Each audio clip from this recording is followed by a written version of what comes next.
ഗസാതെരുവിലെ ചോര കണ്ടേ ഞാനും എഴുതട്ടൊരു കണ്ണീർ കാവ്യം. പിഞ്ചോമന മക്കളെ ചോരക്കായി ദാഹിച്ചലയുന്ന ചെന്നായ്ക്കൂട്ടം.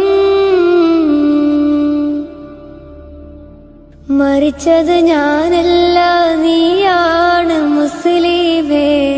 ഫാസിസ തടവറയിൽ അടിമയായി നിൽപ്പോ നീ എന്ന് തീരും ഈ കണ്ണുനീരിൻ മോചനം നേടുകില്ലേ. ഫലസ്തീൻ ചിരിയെന്നത് കാണാക്കിനാവല്ല. അറബിപ്പൻ വിളയുന്ന കാലം വരുന്നുണ്ട്. തഖ്വ കൊണ്ട് നേടിടുവേ ഫാസിസം കരയുമെന്ന്